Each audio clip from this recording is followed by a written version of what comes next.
என்னாச்சு சாமி? ஏதாவது பிரச்சனையா? தம்பி, நீங்க கொஞ்ச நேரம் வெளியே இருங்க. சரி. நீ வெளியே இருக்க. சொல்லுங்க சாமி. இந்த மாதிரி ஒரு ராஜயோக ஜாதகத்தை நான் இதுவரை பார்த்ததே இல்லை. என் கணக்கு மட்டும் சரியா இருந்தா இந்நேரம் குபேரனா இருக்கணும். அந்த பையன் சுக்குறேன் அப்படி நிக்கிறான். அட போங்க சாமி. இந்த தம்பி திங்கிற 2 வேளை சோறே நான் கொடுத்தாதான் உண்டு. தப்பா சொல்லிக்கிட்டு இல்ல, என் கணிப்பு தப்பா போனதே இல்ல. இந்த பையன் சாதாரண ஆளே கிடையாது. நீங்க எல்லாரும் அதை பார்க்க போறீங்க. நாளைக்கே கூட நீங்க நம்ப முடியாத பல ஆச்சரியங்கள் உங்க வீட்டுல நடக்க போகுது. அப்படி மட்டும் நடக்கலைன்னா நான் இந்த தொழிலை விட்டே போயிடுறேன். ஆனா அதுக்கப்புறம் நடக்க போறத நினைச்சா.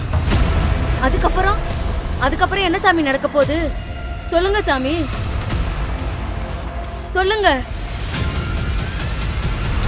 ஏன் தண்ட சோறு, ஒரு செருப்பு தைக்க கூட லாயக்கு இல்ல உனக்கு. இந்த செருப்போட வேல்யூ என்னன்னு தெரியுமா உனக்கு? ஏன் தப்புதான். 1.5 லட்சம் ரூபாய் லூயி விட்டான போய் உன்கிட்ட கொடுத்தேன் பாரு. ஏன் புத்திய செருப்பால அடிச்சுக்கணும். ஷோரூம்க்கு எடுத்துட்டு போடான்னு சொன்னா ஏதோ தெருமுன கடையில போய் தைச்சிட்டு வந்திருக்கிற நீ. அறிவில்ல உனக்கு?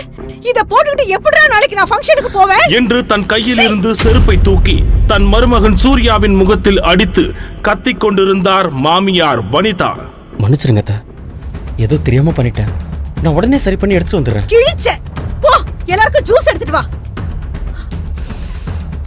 சூர்யாவிற்கு நடந்த அநியாயத்தை தூரத்தில் இருந்து பார்த்து கொண்டிருந்த அந்த வீட்டின் வேலைக்காரி கமலம், அதுங்கள பாரு, சின்ன பொண்ணுங்க மாதிரி மினிக்கிட்டு தெரியுதுங்க. நம்மள மாதிரி உழைச்ச காசுல சாப்பிட்டா மத்தவங்கள மதிக்க தெரியும்.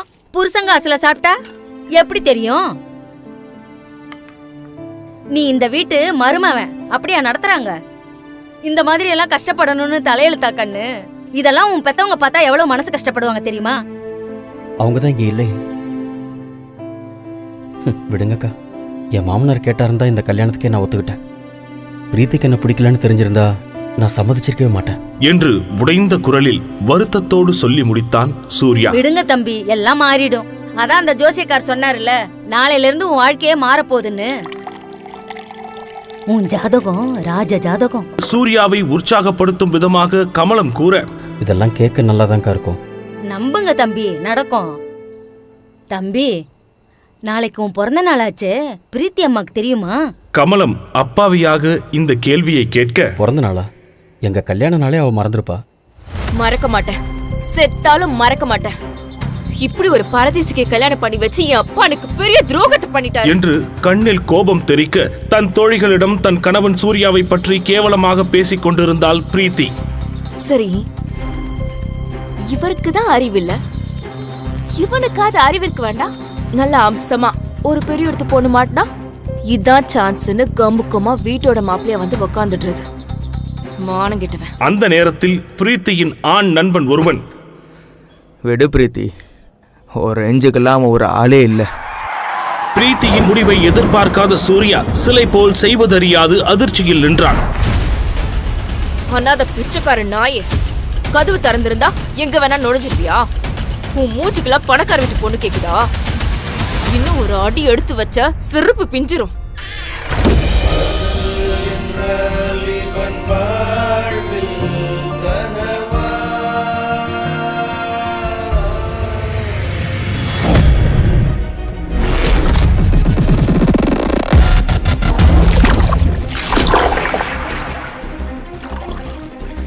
வேறு வழியின்றி திருமணமான அன்றில் இருந்து பிரீத்தியின் வீட்டில் காசு வாங்காத வேலைக்காரன் போலத்தான் வாழ்ந்து வந்தான் சூர்யா. பிரீத்திக்கு சூர்யா மீது இருந்த கொடூரமான வெறுப்பை புரிந்து கொண்ட அவளுடைய தோழி, உனக்கு பிடிக்கலனா டிவோர்ஸ் பண்ணிட வேண்டியதானடி. அது அவ்வளவு ஈஸி இல்ல. அப்படி நான் மட்டும் அவனை டிவோர்ஸ் பண்ணனா என் அப்பா அவர் சொத்துல இருந்து ஒரு பைசா கூட கொடுக்க மாட்டாரு. அண்ட் அந்த கல்யாணம் அவர் முடிவு பண்ணது. அப்ப இதுதான் உன் தலையெழுத்தா? No no no no. அதான் இன்னும் 3 நாள்ல 200 கோடி ரூபாய் ப்ராஜெக்ட யூஎஸ்ல சைன் பண்ண போறேன்ல. அதை சைன் பண்ணி முடிச்சுட்டு இந்தியாவுக்கு வந்து இறங்கினா அடுத்த செகண்டே அந்த பிச்சைக்காரனை டிவோர்ஸ் பண்ணி வீட்டை விட்டு வெளியே துரத்துறனா இல்லையா பாரு என்று கோபத்தோடு மீதம் இருந்த மதுவை ஒரே மடக்கில் குடித்து முடித்தாள். மறுநாள் காலை பரபரப்பாக தன் உடைகளை பேக் செய்து கொண்டிருக்க, தன்னுடைய பிறந்த நாளுக்கு அவள் வாழ்த்து தெரிவிப்பாள் என்று எதிர்பார்ப்போடு புது உடையணிந்து அவள் அருகே வந்து நின்றான் சூர்யா. ஆனால் பிரீத்தி அவனை ஒரு பொருட்டாகவே கருதவில்லை. பிரீத்திக்கு ஒருவேளை நம்ம பர்த்டே மறந்திருக்குமோ? என்று நினைத்து கொண்டு ஏமாற்றத்துடன் அங்கிருந்து வெளியே செல்ல முயல ஏதோ ஞாபகம் வந்தவளாக திரும்பிய பிரீத்தி சூர்யா. வாழ்த்து சொல்லத்தான் தன்னை கூப்பிடுகிறாள் என்று மகிழ்ச்சி அடைந்த சூர்யா சொல்லு பிரீத்தி. என்னோட லக்கி ப்ளூ சஃபர் நெக்லஸ் எங்கேயாச்சும் பாத்தியா? எங்க தேடியும் காணும். என்று பிரீத்தி சொன்ன அடுத்த நொடி மனம் தளர்ந்து போனான் சூர்யா. ஆனாலும் அதை கண்டு கொள்ளாமல் அதுவா? அது இந்த லாக்கர்ல தான் இருக்கு என்று சொல்லி சூர்யா ஜுவல்லரி பாக்ஸை எடுத்து கொடுக்க பிரீத்தி அதனை அவளது பேக்கில் வைத்துவிட்டு கிளம்பினாள். சூர்யா ஏமாற்றத்துடன் பிரீத்தி செல்வதை பார்த்து கொண்டே இருந்தான். பிரீத்தி கிளம்பிய சில நொடிகளிலேயே சூர்யாவின் மாமனார் ரவிக்குமார் உற்சாகமாக வீட்டின் உள்ளே வர, இந்த குடும்பத்தில் மாப்பிள்ளை என்று தன்னை மரியாதையாக கூப்பிடும் ஒரே ஆள் தனது மாமனார் தான் என்பதால் உற்சாகத்தோடு வந்து நின்றான் சூர்யா. இவராவது வாழ்த்துகிறாரே என்று மகிழ்ச்சி அடைந்தான். தேங்க்யூ மாமா. மாப்பிள்ளை கேக் வாங்கி ஃப்ரிட்ஜில் வச்சிருக்கேன், எடுத்துட்டு வாங்க. சரிங்க ஐயா. பிரீத்தி விஷ் பண்ணாளா? விஷ் பண்ண மாமா. ஆனால் இந்த மகிழ்ச்சி சில நொடிகள் கூட நீடிக்கவில்லை. ஐயா இங்க ஒண்ணுமே இல்லைங்க. நல்லா பாருங்கம்மா, ஃப்ரிட்ஜில் தான் இருக்கும். ஐயா இங்க கேக் இல்லைங்க ஐயா. இல்லையா? வாங்கி ஃப்ரிட்ஜில் தானே வச்சேன். ரவிக்குமார் அதிர்ச்சியாகி திரும்பி பார்க்க ஈனோ அந்த கேக்கை சாப்பிட்டுக் கொண்டிருந்தது. அதை பார்த்து கடும் கோபமடைந்த ரவிக்குமார், வனிதா, வனிதா! ஏற்கனவே எதிர்பார்த்த வனிதா போன் பேசியபடி திமிராக வந்து நிற்க, மாப்பிள்ள பர்த்டேக்கு வாங்கின கேக்க யார் கீனுக்கு போட்டது? என்னது? நம்ம மாப்பிள்ள சாருக்கு பிறந்த நாளா? ஐயோ, இது தெரியாம அந்த கேக்க நான் கீனோக்குள்ள வச்சுட்டேன் என்று வனிதா நக்கலாக கூற, என்னங்க நீங்க? நம்ம மாப்பிள்ளைக்கு காஸ்ட்லியான கேக் வாங்க கூடாதா? நான் ஏதோ நாய்க்கு வாங்கின கேக்குன்னு நினைச்சேன். கோபமாக கண்கள் சிவக்க நின்று கொண்டிருந்தார் ரவிக்குமார். நம்ம மாப்பிள்ள எவ்வளவு பெரிய ஆளு! மாமா, என்னால நீங்க எதுக்கு சண்டை போட்டுக்கிறீங்க? நீங்க வாழ்த்துனதே எனக்கு சந்தோஷம் மாமா. சூர்யா அவரின் பாதத்தை தொட்டு ஆசீர்வாதம் வாங்க ரவிக்குமார் சூர்யாவை கட்டி அணைத்துக் கொண்டார். சரியாக அந்த நேரத்தில் சூர்யாவின் போனிற்கு பிரீத்தியிடம் இருந்து டெக்ஸ்ட் மெசேஜ் வந்தது. தன் வாழ்க்கையிலேயே முதல் முறையாக பிரீத்தியிடம் இருந்து மெசேஜ் வந்ததை நினைத்து மகிழ்ச்சியாக அவளை பார்க்க சென்றான் சூர்யா. தன்னுடைய பிறந்த நாள் ஞாபகத்திற்கு வந்து தனக்கு மிகப்பெரிய சர்ப்ரைஸை கொடுக்க போகிறாள் என்று நினைத்து சூர்யாவின் மனம் மகிழ்ச்சியில் அலைபாய்ந்து கொண்டிருக்க அவளுக்காக பூங்கொத்தை வாங்குவதற்கு வண்டியை நிறுத்தினான் சூர்யா. அந்த நேரத்தில் அவனுக்கு ஒரு போன் கால் வந்தது. பிரீத்தியின் சகோதரன் சதீஷ் அவனை அழைத்திருந்தான். டேய் வெட்டி ஆபீசர் சூர்யா, ஒரு செருப்பு தைச்சிட்டு வர உனக்கு 2 நாள் வேணுமாடா? உன்னெல்லாம் எங்க அக்காக்கு கல்யாணம் பண்ணி வச்சான் பாரு எங்க அப்பன், அவன சொல்லணும்டா. அதை கேட்டு எரிச்சல் அடைந்த சூர்யா, இங்க பாரு சதீஷ், கொஞ்சம் பார்த்து பேச. எனக்கு இன்னைக்கு பர்த்டே, அதை கூட நிம்மதியா கொண்டாட விடாம நீ உங்க அம்மாவும் ஏன் என்ன பாடா படுத்துறீங்க? ஒரு வயசுக்கு மேல பர்த்டேங்கிறது கோடி கோடியா சம்பாரிச்சவனும் வாழ்க்கையில சாதிச்சவனும் கொண்டாடுறதுடா. நீ ஏன் எங்க வீட்டுல வெட்டியா ஓசி சோறு சாப்பிட்டுக்கிட்டு இருக்க? உனக்கு எதுக்குற அந்த பர்த்டே கொண்டாட்டம்? ஒழுங்கா போய் செருப்பு தைச்சிட்டு வா. சோத்துல இன்னைக்கு 2 துண்டு எக்ஸ்ட்ரா போட சொல்றேன். எலும்ப இல்ல 4 துண்டா போட சொல்லிட்டா போதுமா? பர்த்டே கிஃப்ட் ஒழுங்கா தச்சிட்டு வா என்று அசிங்கப்படுத்தி விட்டு சதீஷ் காலை கட் செய்ய சூர்யா தனது மாமியாரின் செருப்பை எடுத்து கோபத்தில் தூக்கி எறிய நினைத்தான். ஆனால் சுதாரித்துக் கொண்டான். அண்ணா, இது இங்கே இருக்கட்டும், நான் வந்து என்று அந்த பூக்கடைக்காரரை பார்த்து சொல்லிவிட்டு பிரீத்தியை பார்க்கும் உற்சாகத்தில் பார்க்கிங் ஓரமாக பைக்கை நிறுத்திய சூர்யா திரும்பி நடப்பதற்குள் அந்த பைக்கில் வந்து மோதிய ஒரு காரை விட்டு வெளியே வந்த பிரீத்தியின் நண்பன் தேவா தன் தவறை மறைப்பதற்கு சூர்யாவை கோபமாக திட்ட ஆரம்பித்தான். டேய், கண்ணு தெரியாத கபோதி, உன் குப்பை பைக்க பார்க் பண்றதுக்கு ஏன் பார்க்கிங் தான் கிடைச்சதா? உன்னால என் வண்டி வேற ஸ்கிராச் ஆயிடுச்சுடா பரதேசி என்று தேவா கத்த சூர்யாவுக்கு கோபம் கொந்தளித்தது. இங்க பாருங்க, பார்த்து பேசுங்க. எடுக்க சொன்னா எடுக்க போறோம், அதுக்கு வந்து இடிப்பீங்களா? ஆக்சுவலா இங்க கோவப்பட வேண்டியது நானு என்று சொன்ன சூர்யாவை மேலும் கீழும் கேவலமாக பார்த்த தேவா, கோவப்பட்டு தான் பாரு, பார்க்க பரதேசி மாதிரி இருக்க. உன்னெல்லாம் எவன்டா உள்ள விட்டது? இன்னொரு வாட்டி நான் இந்த இடத்துல உன்னை பார்க்க கூடாது, புரியுதா? கிளம்புங்கிருந்து என்று தேவா கடுமையாக பேச தேவாவை முறைத்த சூர்யா தன் முழு கோபத்தையும் அடக்கிக் கொண்டு பிரீத்தியின் கேபினுக்கு செல்ல லிப்டில் ஏறினான். என் ஜுவல்லரி காணோம், எங்க போச்சுன்னே தெரியல. காம் டவுன், கண்டிப்பா பேக்ல தான் இருக்கும். தேடி பாரு. நான் எல்லா இடத்துலயும் நல்லா தேடிட்டேன், எங்கேயுமே காணோம். இந்த சூர்யா வேலையா தான் இருக்கும்.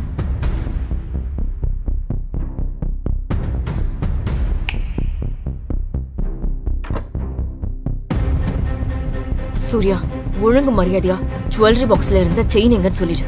தெரியாதுன்னு மட்டும் சொல்லிடாத. பிரீத்தி கூறியதை கேட்டு சூர்யாவின் முகம் மாற, பிரீத்தி நான் ஏன் உன் செயினை ஏய், இந்த நடிப்பெல்லாம் வீட்ல வச்சுக்கோ. செயின் வேணும்னு சொன்னப்போ அடுத்த செகண்ட் லாக்கர்ல இருந்து நீதான் எடுத்து கொடுத்த. நான் ஓபன் கூட பண்ணாம உன் மேல இருந்த நம்பிக்கையில எடுத்துட்டு வந்தேன். இப்ப உள்ள பார்த்தா செயினை காணோம். நீதான் எடுத்துக்கணும். மரியாதை கொடுத்துரு. பிரீத்தி சத்தியமா நான் எடுக்கல பிரீத்தி. அது ப்ளூ சஃபர் பதிச்ச காஸ்ட்லி செயின். அதுவும் இல்லாம அது ஒரு லக்கி செயின். யுஎஸ் மீட்டிங் போகும்போது எடுத்துட்டு போகலான்னு இருந்தேன். விளையாடாம ஒழுங்கா கொடுத்துரு. பிரீத்தி ப்ளீஸ், எல்லாரும் பாக்குறாங்க. சட்டையில இருந்து கையட என்று மெல்லிய குரலில் அவளிடம் கெஞ்சினான். எடுக்க முடியாதுடா. உன்னை கல்யாணம் பண்ணதுல இருந்து என் மரியாதையே போச்சு. ஆபீஸ்ல இருக்கவங்களா உன்னை ஏன் நான் செலக்ட் பண்ண, எனக்கு உடல் ரீதியா ஏதோ பிரச்சனை இருக்குன்னு அவங்கள ஒரு முடிவுக்கு வந்துட்டாங்க. போதும், என் அப்பா சொன்ன ஒரே காரணத்துக்காக உன்னை கல்யாணம் பண்ணது போதும். அதனால நான் இப்போ அனுபவிக்கிறதும் போதும் என்று பிரீத்தி திட்டிக் கொண்டிருக்கும் போது அங்கே வந்த தேவா, பிரீத்தி, என்ன பிரச்சனை? இவன் எதுக்கு உங்ககிட்ட பேசிட்டு இருக்கான்? What's happening? முதல்ல யார் இவன்? இவனை பத்தி பேசுறதுக்கு இவன் ஒருத்தே இல்ல. ஏய், என் ஃபிளைட் போர்டிங்க்கு இன்னும் 1 hour தான் இருக்கு. அதுக்குள்ள என் செயின் கைக்கு வந்தாகணும். இல்லன்னா அவ்வளவுதான். பிரீத்தி, டோன்ட் வரிடா. நீ அமெரிக்காக்கு போயிட்டு வந்த உடனே இதே மாதிரி செயின் நான் உனக்கு பிரசன்ட் பண்றேன். It will look lovely on you.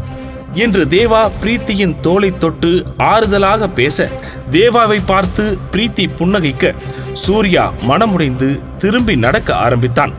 ஏய், ஒரு நிமிஷம் இரு. என்னது இது கையில? குடு குடு குடு குடு. இது எதுக்கு? பிறந்த நாள் வாழ்த்துக்களுக்காக வந்தவன் திருடன் என்கின்ற பட்டத்துடன் மனமுடைந்து வெளியேறினான். பின்பு பார்க்கிங்கில் பித்து பிடித்தவன் போல் நின்று கொண்டிருந்த சூர்யாவிற்கு கமலம்மாவிடம் இருந்து கால் வந்தது. ஹலோ தம்பி, எங்க தேடி அந்த செயின் கிடைக்கலப்பா. இப்ப என்னப்பா பண்ண போற நீ என்று அக்கறையாக கேட்ட கமலத்திடம், அக்கா எனக்கு தெரியலக்கா என்று பாவமாக கூறினான் சூர்யா. ஆ, என் தாலி செயின் இருக்குது, அத வேணா வச்சு புது செயின் வாங்கி பொண்ணுக்கு கொடுத்துறியா என்று கமலம் அப்பாவியாக சொல்ல, சூர்யா திடீரென உடைந்து அழ ஆரம்பித்தான். தம்பி தம்பி தம்பி அக்கா, அதெல்லாம் வேண்டாம்க்கா. நீங்க கேட்டதே போதும், நான் பாத்துக்கிறேன். சரி கண்ணு.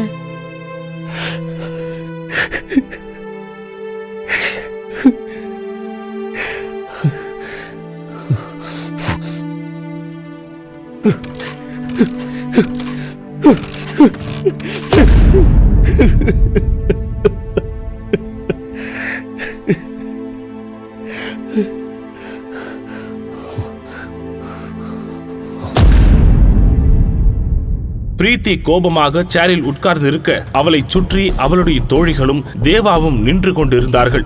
தேவா பிரீத்தியை சமாதானம் செய்து கொண்டிருந்தான். அடம் பிடிக்காத பிரீத்தி. செக்கினுக்கு இன்னும் 1/2 மணி நேரம் கூட இல்ல. அந்த ஃப்ராடு இந்நேரம் அந்த செயினை வித்திருப்பான். ஆமாம் பிரீத்தி, சொன்னா கேளு. நமக்கு செயினை விட அமெரிக்கன் டீல் தான் பெருசு. அதுக்கப்புறம் வந்து கூட நம்ம அவன் மேல கம்ப்ளைண்ட் கொடுத்துக்கலாம். டைம் ஆச்சு பிரீத்தி, கிளம்பு என்று மூவரும் சமாதானம் செய்த பிறகு அரை மனதோடு சூட்கேஸை எடுத்துக்கொண்டு கிளம்பினாள் பிரீத்தி.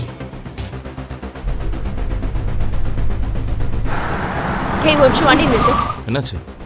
இவன் வண்டிய பார்த்தாலே எனக்கு இரிட்டேட்டிங்கா இருக்கு என்று கூறிவிட்டு தேவாவை பார்த்த பிரீத்தி, அடிச்சு நொறுக்குடா என்று கோபமாக சொல்ல, தேவா மிகவும் வேகமாக தன் முன்னால் நின்ற சூர்யாவின் பைக்கை இடித்து தள்ளினார். திடீரென அந்த காரை வழிமறித்து ஒரு ஆட்டோ நிற்க சடன் பிரேக் போட்டு காரை நிறுத்தினான் தேவா.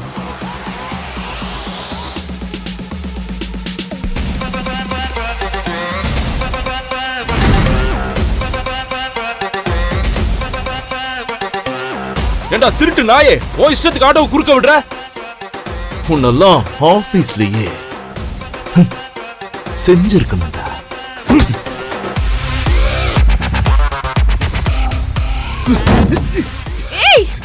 நீ என்ன செஞ்சிருவியா?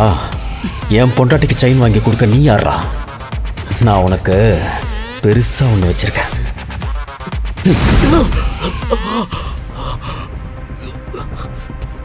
பாத்தியா பிரீத்தி? நீ செயினை திருடிட்டு அவனை தப்பா பேசுறியா? உனக்குலாம் என்ன தகுதி இருக்கு?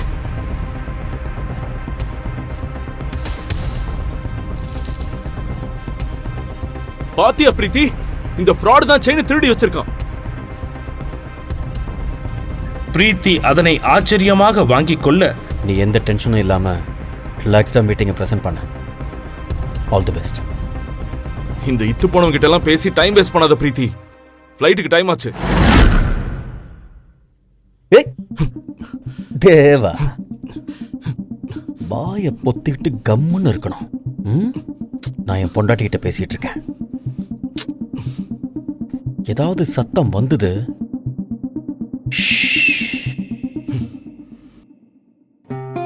நீ எதுக்கும் கவலைப்படாத பிரீத்தி. நீ இன்னைக்கு கண்டிப்பா யூஎஸ் போவ. பத்திரமா போயிட்டு வா. Don't worry. Bye.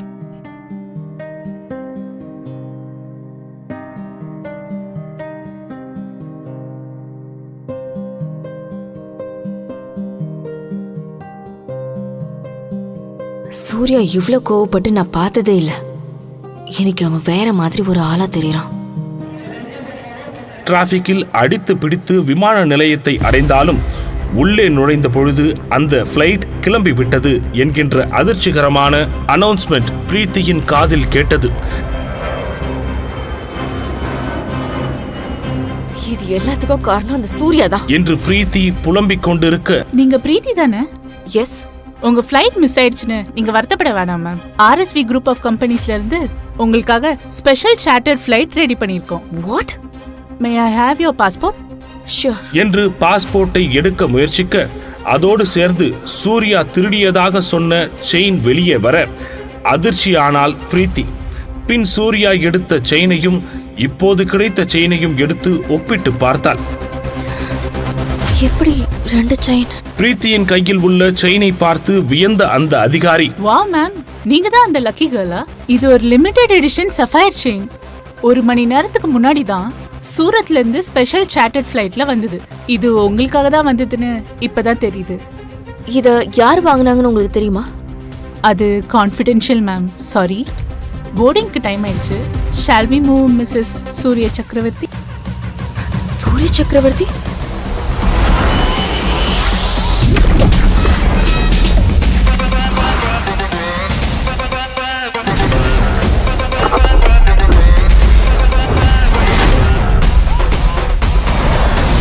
Happy birthday, sir.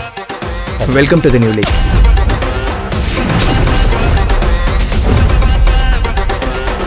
இது உங்க gift, sir. Sir, please. பெரிய உற்சாகம் இல்லாமல் அந்த காரின் உள்ளே ஏறி உட்கார்ந்தான். தன் பர்சில் இருக்கும் தன் அம்மா மற்றும் பிரீத்தியின் புகைப்படத்தை ஒருமுறை பார்க்கிறான். ஹலோ. ஹே பிரீத்தி, ஃப்ளைட் ஏறிட்டியா? இன்னும் இல்ல. என்னாச்சு? ஒரே நிமிஷம், என்ட்ரன்ஸ் கேட் கிட்ட மட்டும் வரியா? எதுக்கு? கொஞ்சம் அர்ஜென்ட், சீக்கிரம். இருவர். ஏர்போர்ட் என்ட்ரன்ஸுக்கு ஓடி வந்தாள் பிரீத்தி. அங்கே அவள் பார்த்தது கனவிலும் எதிர்பார்க்காதது. செருப்பு தைக்கச் சொன்ன மாமியாரே திடீரென்று எல்லோர் முன்னிலையிலும் மருமகன் காலில் விழுந்து மன்னிப்பு கேட்டது ஏன்? தாலி கூட வாங்கித்தர வக்கில்லாத புருஷன் எப்படி தன் மனைவிக்கு பல கோடி ரூபாய் சார்ட்டர்ட் ஃப்ளைட்டை வாங்கி கொடுத்தான்? பென்ஸ் காருக்கு சொந்தக்காரன் ஒரு பிச்சைக்காரனை போல் நடிப்பது ஏன்? அவ்வளவு பெரிய US ஃப்ளைட்டை ஒரு பிச்சைக்காரனுக்காக ஏன் நிறுத்தி வைத்தான்?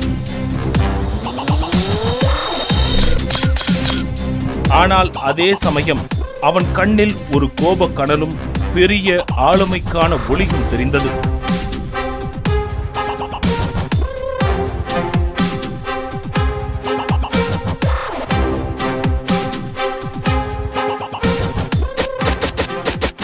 ரவிக்குமாரின் நிலைமை மெதுவாக தேறி வந்தது. 2 நாட்களுக்கு பின் டிஸ்சார்ஜ் ஆகலாம் என்று டாக்டர் சொன்ன பின்புதான் சூர்யாவிற்கு உயிரே வந்தது.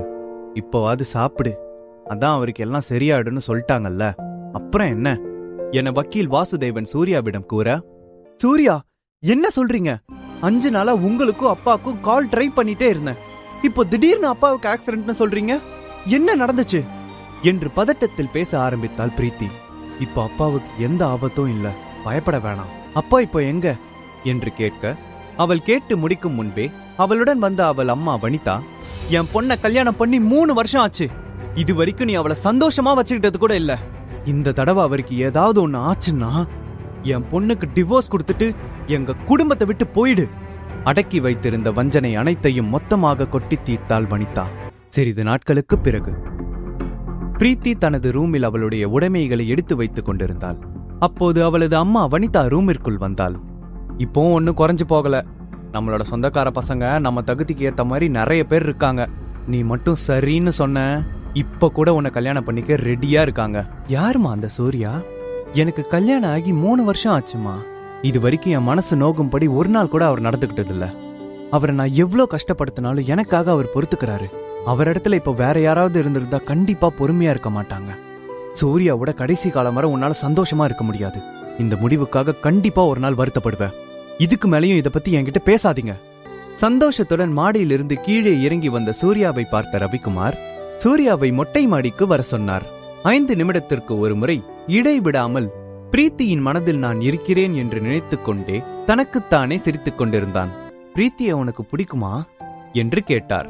பிரீத்தி தன்னை ஏற்றுக்கொண்ட சந்தோஷத்தில் இருந்த சூர்யா அவளை மிகவும் பிடிக்கும் என்ற விதத்தில் தன் கைகளை விரித்து காட்டினான். பிரீத்தி எனக்கு இருக்க ஒரே பொண்ணு. சின்ன வயசுல இருந்தே அவளை நான் பார்த்து பார்த்து வளர்த்தேன். அவளுக்கு எந்த ஒரு விஷயமா இருந்தாலும் பார்த்து பார்த்து பண்ணுவேன். அதே மாதிரிதான் கல்யாண விஷயத்திலையும் அவளுக்கு ஏத்த தகுந்த மாப்பிளைய தான் நான் கல்யாணம் பண்ணி வச்சிருக்கேன். இத சீக்கிரம் பிரீத்தியும் புரிஞ்சுப்பா, நீங்க சந்தோஷமா இருப்பீங்க என்று கூறினார். அப்பொழுது சூர்யா நடந்ததை கூற வரும்பொழுது அவனை எதுவும் கூற விடாமல், பிரீத்தி எனக்கு எவ்வளோ முக்கியமோ அதே மாதிரிதான் நீயும் எனக்கு. நான் உன்னை மருமகனா பாக்குறத விட ஒரு மகனாதான் பார்த்துட்டு இருக்கேன் என ரவிக்குமார் கூற, இதை கேட்ட சூர்யாவின் மனம் சந்தோஷத்தில் வெடித்து விடுவது போல இருந்தது. தான் அனாதை இல்லை, தனக்கு என்று கவனித்துக் கொள்ளும் குடும்பம் இருக்கிறது என நினைத்து சந்தோஷத்தில் மிதந்தான். அந்த சந்தோஷத்திலேயே இரவு முழுவதும் தூங்காமல் புரண்டு கொண்டிருந்தவன் ஒரு வழியாக தூங்கினான். நன்றாக தூங்கிக் கொண்டிருந்த சூர்யா மீது யாரோ தண்ணீரை ஊற்ற திடுக்கி எழுந்தான். அவன் முன்னே பிரீத்தி ரெடியாக நின்றிருந்தாள். சாருக்கு இன்னும் தெரியலையா? இன்னும் 4-5 கப்பு ஊத்தணுமா என்ன என அவள் கேட்க, வேகமாக மொபைலை எடுத்து மணியை பார்த்தான். மணி 8 கடந்து விட்டது. நைட்டு என்ன ஆச்சு? நான் எப்படி இங்க வந்தேன் என்ற குழப்பத்திலேயே தலையை சொரிந்து கொண்டிருந்தான். ரொம்ப கன்ஃபியூஸ் ஆக வேணாம். நைட்டு 2 பேரும் ஃபுல் மட்டை. நான் தான் உங்களை கூட்டிட்டு கீழே வந்தேன். சரி இப்ப கிளம்புங்க, எனக்கு லேட் ஆயிடுச்சு. 5 நிமிடத்தில் ரெடியானவன் காரில் பிரீத்தியை ஏற்றிக்கொண்டு பறந்தான். டிராவல் டைமில் இருவரும் ஒரு வார்த்தை கூட பேசிக்கொள்ளவில்லை. ஆனாலும் அங்கு காதல் நிறைந்திருந்தது. ஆபீஸில் இறக்கிவிட்டு வீட்டிற்கு திரும்பிக் கொண்டிருந்த சூர்யாவிற்கு வக்கீல் வாசுதேவனிடமிருந்து அழைப்பு வந்தது. அவன் முகத்தில் இருந்த சிரிப்பு அப்படியே மாறியது. போனை எடுத்தவன் கோபமாக, எனக்கு போன் பண்ணாதீங்கன்னு எத்தனை தடவை சொல்லியிருக்கேன். அதான் நீங்க கேட்ட டாக்குமெண்ட்ல சைன் பண்ணிட்டேனே, இன்னும் என்ன வேணும் என வெறுப்புடன் பேசினான் சூர்யா. எனக்கு எதுவும் வேணாம் சூர்யா, RSP குரூப்புக்கு இப்போ நீ தான் ஓனர். அது நீ மறந்துட்டியா? நீ நினைச்சா இப்போ என்ன வேணாலும் பண்ணலாம் என வாசுதேவன் கூற, அவர் பேசிக்கொண்டிருக்கும் போதே குறுக்கிட்ட சூர்யா, என்ன சொன்னீங்க? என்ன வேணாலும் பண்ணலாமா? அப்படின்னா நான் வந்து எவ்வளவு பெரிய வீடு வேணாலும் வாங்கலாம், அப்படிதானே? இதை கேட்ட வாசுதேவன் விழுந்து விழுந்து சிரிக்க ஆரம்பித்தார். சூர்யா நினைத்தால் வீடு என்ன, அவன் வைத்திருக்கும் சொத்தை வைத்து பாதி நாட்டையே விலைக்கு வாங்கலாம் என்று கூறி மீண்டும் சிரித்தார். முடிஞ்சா ஊட்டியில் இருக்க MS மேன்ஷனை வாங்கி கொடுங்க, அதுக்கப்புறம் நீங்க என்ன கேக்குறீங்களோ அதை செய்றேன் என்று கூறினான்.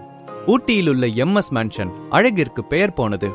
ஆள் அரவமற்ற இடத்தில் இருக்கும் அந்த மேன்ஷனை சுற்றி எண்ணற்ற இயற்கை வளங்களும் அதன் அருகில் அருவியும் எப்பொழுதும் பறவைகள் கத்தும் சத்தமும் கேட்டுக்கொண்டே இருக்கும். ஒருமுறை பிரீத்தி ஆசைப்பட்டதற்காக ரவிக்குமார் அந்த மேன்ஷனை விலைக்கு வாங்க கேட்டிருந்தார். ஆனால் அந்த மேன்ஷன் ஓனர் கோடிக்கணக்கில் பணத்தை கொடுத்தால் கூட இதை விற்க மாட்டேன் என்று தெளிவாக கூறிவிட்டார். எவ்வளவு முயற்சித்தும் அந்த மேன்ஷனை ரவிக்குமாரால் வாங்க முடியவில்லை. பிரீத்திக்காக அந்த மேன்ஷனை எப்படியாவது வாங்கிவிட வேண்டும் என்று நினைத்த சூர்யா வாசுதேவனிடம் இதை வாங்கி கொடுக்கும்படி சேலஞ்ச் செய்தான். நாளைக்கு காலையில அந்த மேன்ஷன் உன் பேர்ல இருக்கும் என்று சொல்லிவிட்டு தனக்கு ஒரு நாள் அவகாசம் தரும்படி கேட்டார். மறுநாள் பொழுது விடிந்தது. இதுவரை வாசுதேவனிடமிருந்து கால் வந்தால் எரிச்சல் அடையும் சூர்யா இன்று காலையிலிருந்து அவருடைய காலுக்காக காத்திருந்தான். சரியாக 10 மணிக்கு வாசுதேவனிடமிருந்து அழைப்பு வந்தது. அந்த ரெசார்ட் பேரை சூர்யா மேன்ஷன் வச்சுப்போமா? சொன்ன மாதிரியே அந்த மேன்ஷன் இப்போ உன் பேர்ல இருக்கு. அதோட ஓனர் பார்த்து டாக்குமெண்ட் மட்டும் சைன் போட்டு மாத்திட்டா வேலை முடிஞ்சது. ரெடியாரு, 1/2 மணி நேரத்துல உன்னை வந்து பிக்கப் பண்ணிக்கிறேன் என்று போனை துண்டித்தார் வக்கீல் வாசுதேவன். வாசுதேவன் அங்கு வருவதை சூர்யா சுத்தமாக விரும்பவில்லை. தானே அந்த மேன்ஷனுக்கு வருவதாக கூறி அவரது போனுக்கு மெசேஜ் செய்தான் சூர்யா. சூர்யாவின் வீட்டிற்கும் அந்த மேன்ஷனுக்கும் கிட்டத்தட்ட 5 நிமிடம் தூரம் தான் இருக்கும். ஆனால் அந்த மேன்ஷன் கேட்டிலிருந்து உள்ளே செல்லவே 1/4 மணி நேரம் எடுக்கும். 2 அடுக்கு பாதுகாப்பு போடப்பட்டிருக்கும். அந்த மேன்ஷனுக்கு 10ற்கும் மேற்பட்ட செக்யூரிட்டி கார்ட்ஸ் இருப்பார்கள். அது வீட்டின் அருகில் தான் இருக்கிறது. நடந்தே சென்று விடலாம் என்று நினைத்த சூர்யா பொடிநடையாக அந்த மேன்ஷனை நோக்கி நடக்க ஆரம்பித்தான். மேன்ஷன் கேட்டை திறந்தவுடன் ஒருவர் சத்தம் போட்டுக்கொண்டே ஓடி வருவதை பார்த்த சூர்யா அங்கேயே நின்றான். அவனை தொடர்ந்து மேலும் 10 பேர் அவன் பின்னால் ஓடி வர யாரை துரத்தி கொண்டு வருகிறார்கள் என்று குழப்பத்துடன் முன்னும் பின்னும் பார்த்தபடியே நின்றான். அதில் ஒருவன், யார் பாத திறந்த வீட்டுல ஏதோ நுழையிற மாதிரி என்று கருப்பு உடை அணிந்த செக்யூரிட்டி கார்டு அவனை நெருங்கி வந்தார். அவரை தொடர்ந்து அதே மாதிரியான உடை அணிந்த மேலும் சிலர் சூர்யாவை சுற்றி நின்றனர். என்ன தம்பி, வழி தவறி இந்த பக்கம் வந்துட்டியா? 6 அடி உயரத்தில் பார்க்கவே கரடு முரடாக இருந்த ஒருத்தர் சூர்யாவை சந்தேக பார்வையில் பார்த்தபடி கேட்டார். இல்ல, ஒருத்தரை தேடி வந்திருக்க. சூர்யா அமைதியாக தன் பதிலை கூறினான். என்னது, ஒருத்தர் தேடி வந்திருக்கியா? நீ வந்திருக்கிற இந்த இடம் யாரோடதுன்னு உனக்கு தெரியுமா? இதற்கும் எந்த பதிலும் கூறாமல் சூர்யா அமைதியாகவே இருந்தான். பின் மெதுவாக, இந்த இடம் எனக்கு சொந்தமானது என்று சூர்யா கூற அந்த 6 அடி மனிதன், வந்த வழியே அப்படியே போயிடு. நீ சொன்ன காமெடிக்கு எல்லாரும் சிரிச்சிட்டோம். Show time over. காட்ஸ், இங்க வரவங்க எல்லாம் இவன மாதிரி தான். அவனுடைய இடம், இவனுடைய இடம், உள்ள இருக்கிறவங்கள நல்லா தெரியும், என் சொந்தக்காரங்க தான் சொல்லிட்டு வருவானுங்க. தயவுதாட்சியமே பார்க்காம கழுத்தை புடிச்சு வெளியே தள்ளிடுங்க என அங்கிருந்த மற்ற செக்யூரிட்டி கார்டுகளுக்கு பாடம் எடுத்துக் கொண்டிருந்தான் அந்த 6 அடி மனிதன். அவனுடைய சட்டையில் ராகேஷ் என்று எழுதப்பட்டிருந்தது. இவர் கட்டளையிடுவதை பார்க்கும் பொழுது அந்த இடத்திற்கு அவன்தான் ஹெட் செக்யூரிட்டி போல தெரிந்தது. நகராமல் அங்கேயே நின்று கொண்டிருந்த சூர்யாவை பார்த்த ராகேஷிற்கு கோபம் தலைக்கு ஏறியது. தன்னுடைய முதலாளி பெரிய விஐபிக்காக காத்திருக்கிறார். அவர் வருவதற்கு முன் இங்கிருந்து மரியாதையாக கிளம்பி விடு என்று எச்சரிக்கை செய்தான் ராகேஷ். இதை கேட்ட சூர்யாவிற்கு சிரிப்பு தாங்க முடியவில்லை.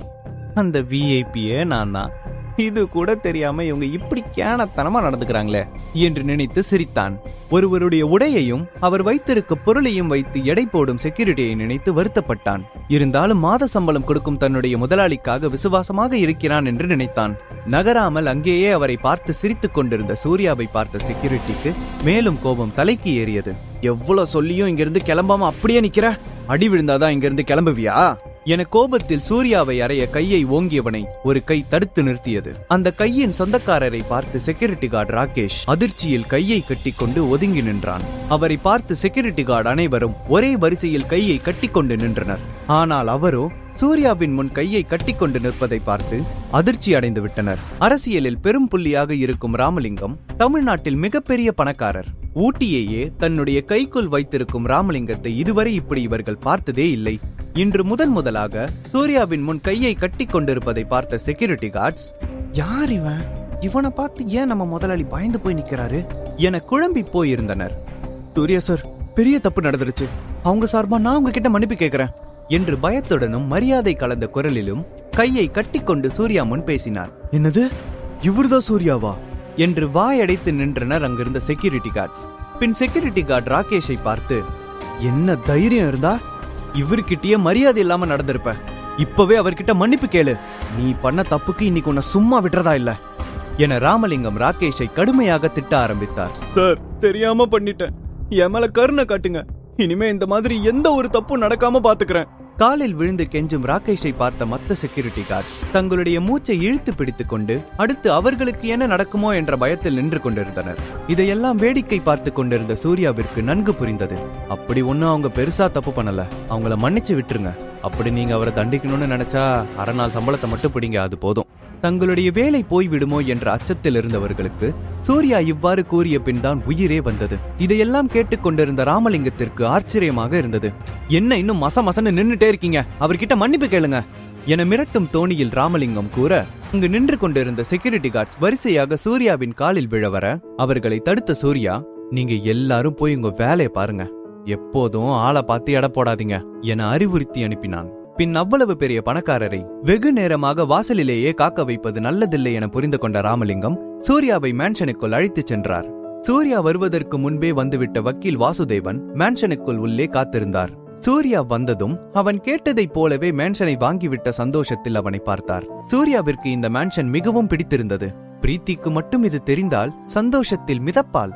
அவள் ஆசைப்பட்டு ரவிக்குமார் பல முறை வாங்க முடியாமல் போன இந்த மேன்ஷனை வாங்கியதில் சூர்யாவிற்கு பெருமையாக இருந்தது. தன்னையே மறந்து மெய் மறந்து போனான். எவ்வளவு நேரம் பால்கனியில் நின்று கொண்டிருந்தான் என்று அவனுக்கே தெரியவில்லை. அப்பொழுது தனது அருகே ராமலிங்கம் வந்து நிற்பதை கவனித்தான். நான் உங்ககிட்ட ஒன்னு கேட்கலாமா என்று சூர்யாவின் கேள்வியே ராமலிங்கத்தை கதிகலங்க வைத்தது. கேளுங்கள் என்று சொல்லும் விதத்தில் தலையை ஆட்டினார். இவ்ளோ அழகான இந்த இடத்துல ஏன் ஒரே ஒரு மேன்ஷன் மட்டும் இருக்குது? ஊட்டியில முக்கிய அரசியல் புள்ளியில இருந்தும் ஏன் இந்த பகுதி டெவலப் ஆகாம இருக்கு? மேலும் டெவலப் பண்ணலாம்ல என்று சூர்யா கேட்டான். அதுக்கு மேல கட்டுறதுக்கு ஆசை இருந்தாலும் கட்டுறதுக்கு தெம்பும் பணமும் இல்லாததுனால ஒன்னும் செய்ய முடியல என்று கூறினார். சிறிது நேரம் அமைதியாக இருந்த சூர்யா, நான் ஹெல்ப் பண்றேன், பணம் எவ்வளவு வேணாலும் வாங்கிக்கோங்க என்று சூர்யா கூற, பெரிய அதிர்ஷ்டம் அவனை தேடி வந்திருக்கிறது என்று 1-2 முறை தன்னைத்தானே கிள்ளி பார்த்து கொண்டு இது நிஜம்தானா என்று சோதித்து பார்த்தான். பேசிக்கொண்டே டைமை பார்த்த சூர்யா வெடுக்கென்று எழுந்து நின்றான். எனக்கு ஒரு முக்கியமான வேலை இருக்கு, இது தொடர்பா நீங்க என்னோட வக்கீல் வாசுதேவன் கிட்ட பேசிக்கோங்க என்று சட்டென்று அங்கிருந்து கிளம்பினான் சூர்யா. சூர்யாவின் செயல்கள் மற்றும் நடத்தை மீது ராமலிங்கத்திற்கு சந்தேகம் வந்தது. இவ்ளோ பெரிய சொத்துக்கு சொந்தக்காரனா இருந்துட்டு எப்படி இவ்ளோ சாதாரணமா இருக்க முடியும்? எங்கேயோ இடிக்குதே என்று யோசித்தார். சூர்யா அங்கிருந்து கிளம்பிய சற்று நேரத்தில் வக்கீல் வாசுதேவனுக்கு சக்கரவர்த்தியிடமிருந்து அழைப்பு வந்தது. அங்கு நடந்த அனைத்தையும் வாசுதேவன் சக்கரவர்த்தியிடம் கூறினார். சூர்யா செய்த காரியத்திற்கு கண்டிப்பாக மறுப்பு தெரிவிப்பார் என்று நினைத்தார். ஆனால் அதை பற்றி எதுவும் கூறாமல், நாளையிலிருந்து சூர்யாவுக்கு கோஸ்ட் செக்யூரிட்டி அவன் ப்ரொடெக்ஷனுக்கு இருப்பாங்க என்று மட்டும் கூறி போனை வைத்தார்.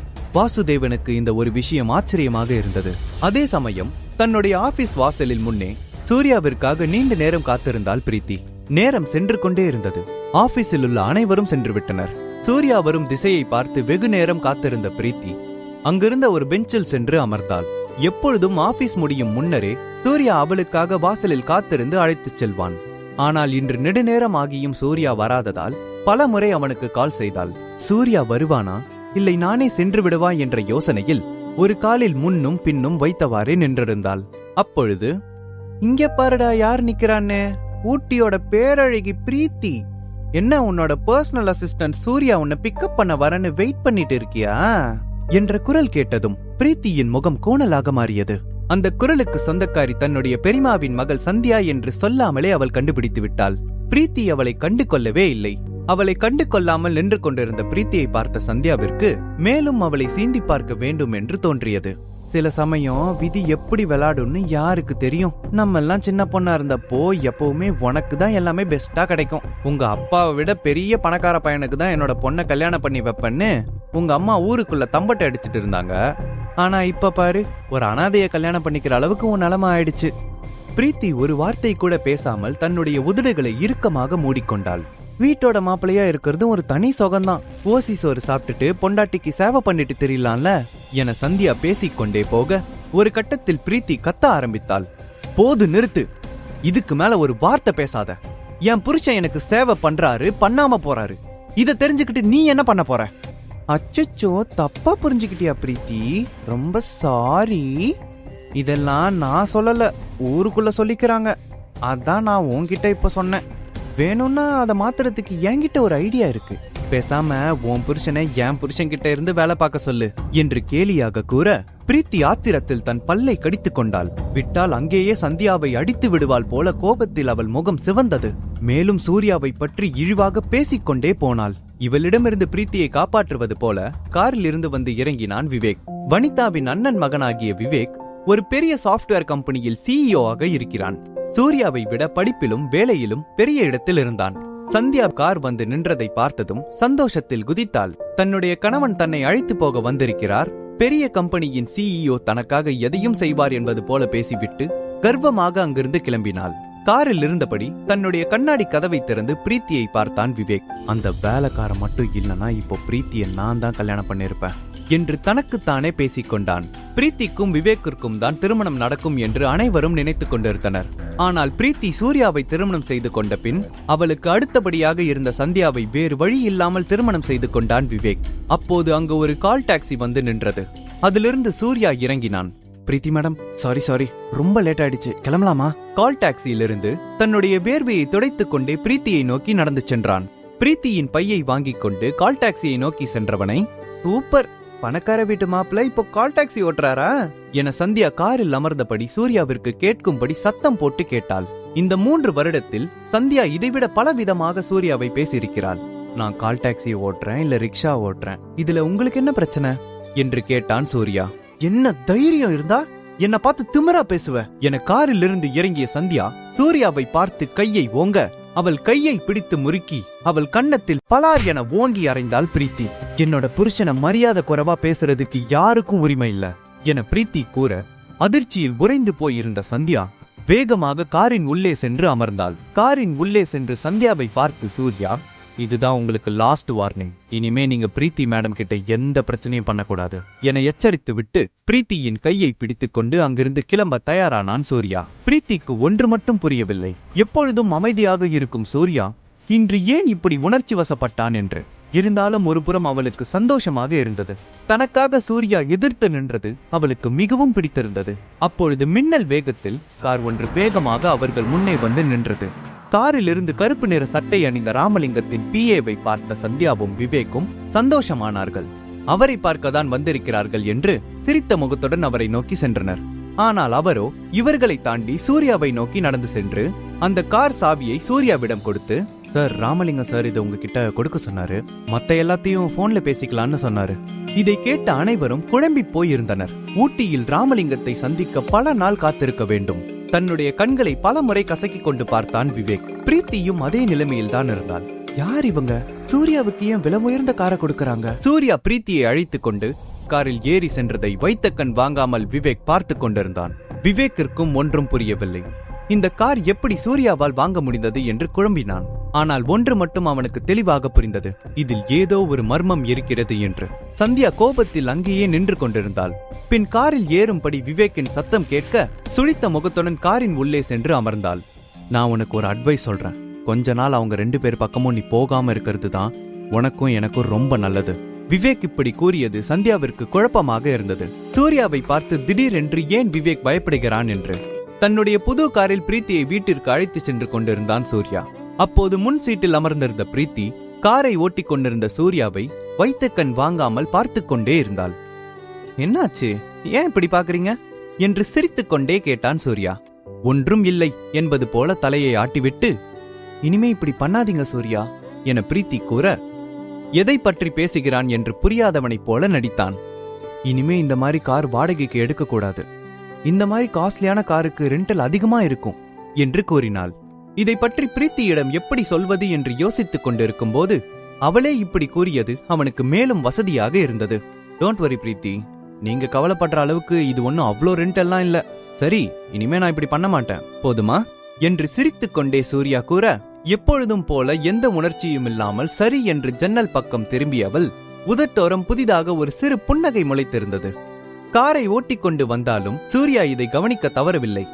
இரவு உணவிற்கு பிறகு சூர்யாவிற்கு ராமலிங்கத்திடமிருந்து கால் வந்தது.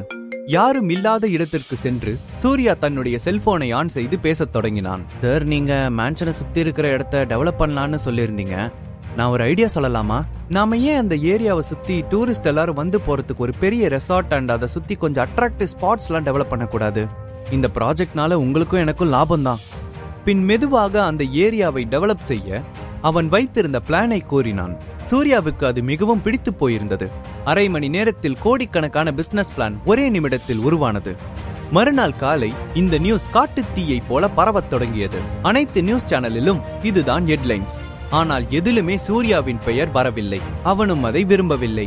RSP குரூப்ஸ் மற்றும் ராமலிங்கத்தின் புதிய ப்ராஜெக்ட் என்றே விளம்பரம் செய்யப்பட்டது. ஆக்சிடென்ட் ஆனதிலிருந்து ரவிக்குமாரின் பிசினஸ் அனைத்தையும் அவருடைய அண்ணனும் பிரீத்தியும் தான் கவனித்துக் கொள்கிறார்கள்.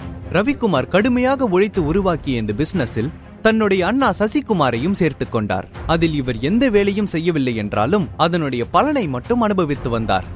ரவிக்குமாருக்கு சசிகுமாரை பற்றி நன்றாக தெரியும். தன்னுடைய சொத்தை அபகரிக்கவே இதையெல்லாம் செய்கிறான் என்று. இருந்தாலும் அவருக்கு ஒரு வாய்ப்பு அளிக்க முடிவு செய்தார். தன்னை சுற்றி யார் நல்லவர் கெட்டவர் என்று தெரிந்து கொள்ள இது ஒரு நல்ல சந்தர்ப்பம் என்று நினைத்தார்.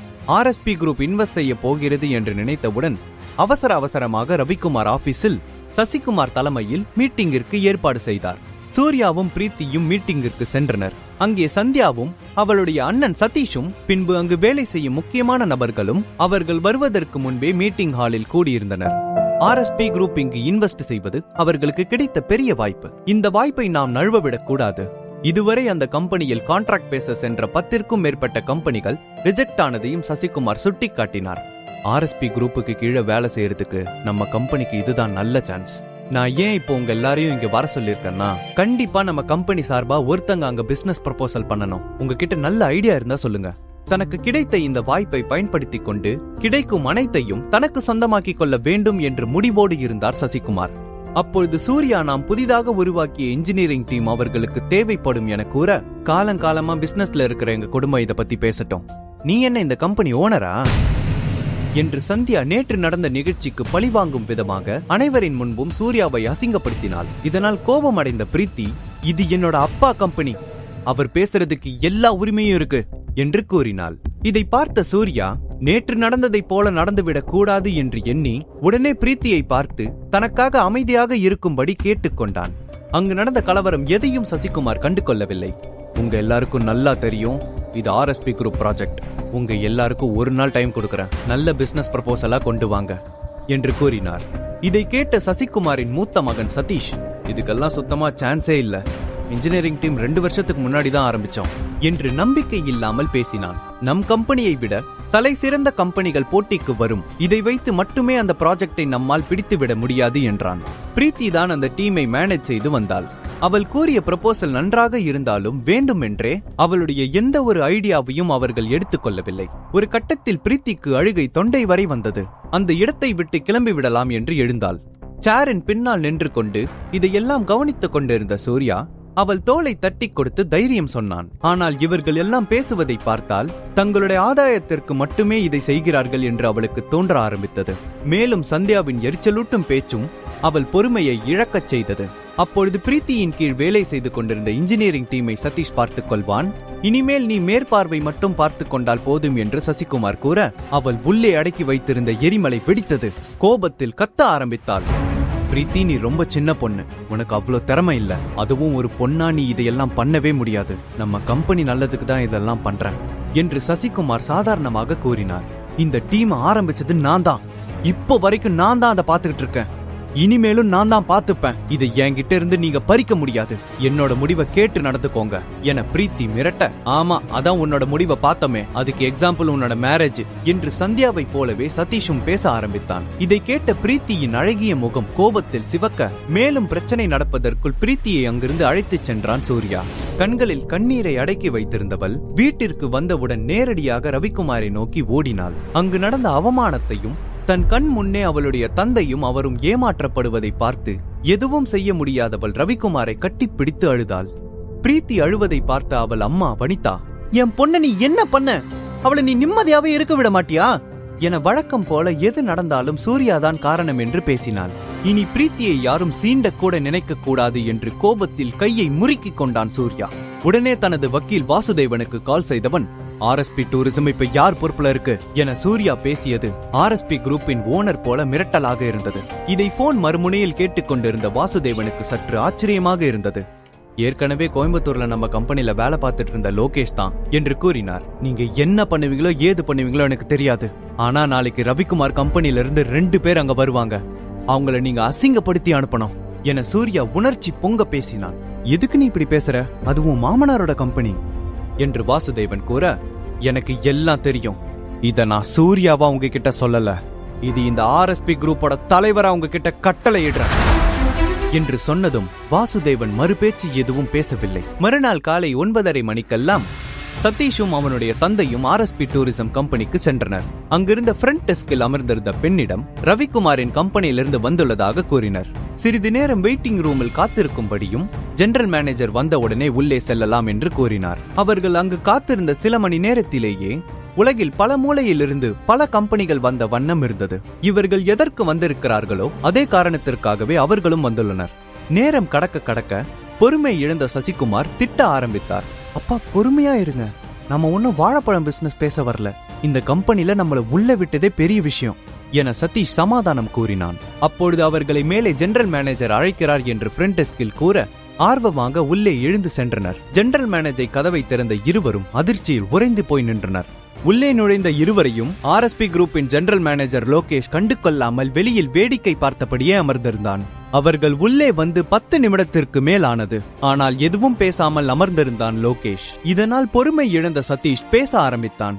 சார், நாங்க ரவிக்குமார் கம்பெனியில இருந்து வந்திருக்கோம். என் பேர் சதீஷ் என்று சதீஷ் கூறி முடிப்பதற்குள் எனக்கு தெரியும் என்று அலட்சியமாக பதிலளித்த லோகேஷ் மீண்டும் அவன் செய்து கொண்டிருந்த பழைய வேலையை கவனிக்க ஆரம்பித்தான்.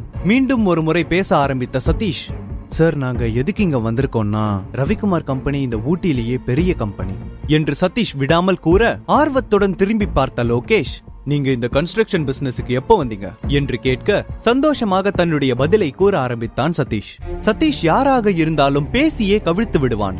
லோகேஷிடம் ரவிக்குமாரின் கம்பெனி பெருமைகளை பற்றி பேச ஆரம்பித்தான். புதிதாக உருவாக்கி இருக்கும் இன்ஜினியரிங் டீமை பற்றியும் இத்தனை காலமாக அவர்கள் செய்து வந்த ரியல் எஸ்டேட் பிசினஸை பற்றியும் பேசிக்கொண்டே போனான். ஆனால் லோகேஷோ கண்களை மூடி ஆழ்ந்த உறக்கத்தில் இருந்தான். தன் கோபத்தை அடக்க பெருமூச்சு விட்டவன் பின் சத்தமாக லோகேஷ் சார் என்று அழைத்தான். என்னாச்சு என்று கண்களை கசக்கிக் கொண்டான் லோகேஷ். ஒன்னும் இல்ல சார், ரவிக்குமார் கம்பெனியை பத்தி நீங்க கேட்டீங்க, அதை நான் சொல்லி முடிச்சிட்டேன் என சதீஷ் பேச நிலைமை கைவிட்டு போகக்கூடாது என்று உணர்ந்த சசிகுமார் வேகமாக அவர் பையில் இருந்த ஒரு பெரிய கிஃப்ட் பாக்ஸை எடுத்து லோகேஷிடம் நீட்டினார். சசிகுமாரை மேலும் கீழும் பார்த்த லோகேஷ் டேபிள் மீது இருந்த பாக்ஸை ஓபன் செய்தார். அதில் ரேராக கிடைக்கக்கூடிய விலை உயர்ந்த ஒயின் பாட்டில் உள்ளே இருந்தது. அதை பார்த்து லோகேஷ் புன்னகைத்தார். உங்க பேர் என்ன சொன்னீங்க? சதீஷ் ரைட் என சந்தேகமாக அவன் கூற, அவ்விருவருக்கும் இந்த ப்ராஜெக்ட் எப்படியாவது தங்கள் கைக்கு வந்துவிடும் என்ற நம்பிக்கை மீண்டும் முளைக்க ஆரம்பித்தது. நீங்க ரவிக்குமார் கம்பெனியோட எல்லாத்தையும் சொல்லி முடிச்சிட்டீங்க, ஆனா உங்களுக்கே தெரியாத உங்க கம்பெனியில இருக்க முக்கியமான ஒன்ன பத்தி சொல்ல மறந்துட்டீங்க என்று லோகேஷ் கூற, சதீஷும் அவனுடைய தந்தையும் குழப்பத்தில் ஒருவரை ஒருவர் பார்த்து கொண்டனர். எங்களுக்கே தெரியாதா? அப்படி என்ன விஷயம் சார் என ஆர்வமாக சசிகுமார் கேட்டார். நக்கலாக சிரித்த லோகேஷ், அதுதான் கனவு காண்றது என்று கூறி மீண்டும் ஒரு முறை சிரித்தான்.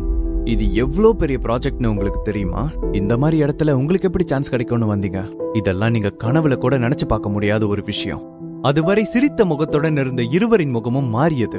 நாற்காலியை உதறிவிட்டு எழுந்த சதீஷ், இந்த ஊட்டி என்னோட கண்ட்ரோல்ல தான் இருக்கு. எங்களை அவமானப்படுத்திட்டு நீ இந்த இடத்துல எப்படி ரெசார்ட் கட்டுறன்னு பாக்குற? சதீஷ் கத்தியது அறையின் வெளியில் இருந்த செக்யூரிட்டியின் காதில் விழுந்தது. வேகமாக உள்ளே வந்த செக்யூரிட்டிகள் ஆக்ரோஷமாக லோகேஷை நோக்கி சென்ற சதீஷை பிடித்தனர். ஒரு நிமிஷம் வெயிட் பண்ணுங்க, இது என்ன ஒயின்னு சொன்னீங்க என்று அங்கிருந்த ஒயின் பாட்டிலை கையில் எடுத்தவன் சட்டென்று கீழே போட்டு உடைத்தான். ஊப்ஸ், சாரி, தெரியாம கீழே போட்டு உடைச்சிட்டேன் என்று நக்கலாகவும் சிரிக்க சதீஷ் சீறிக்கொண்டு அவனை அறைய வந்தான். இந்த ஒயினைய வேலைக்காரங்க கூட குடிக்க மாட்டாங்க, இதை எனக்கு பரிசா கொடுத்து ப்ராஜெக்ட வாங்க பாக்குறியா என லோகேஷ் அவர்களை அங்கிருந்து விரட்டி அடித்தார். அதை கேட்ட அங்கிருந்தவர்கள், ஆர்எஸ்பி குரூப் எவ்வளவு பெருசு, ப்ராஜெக்ட் பத்தி பேச ரவிக்குமார் இவங்களையே நம்பினாரு என்று முணுமுணுத்தனர்.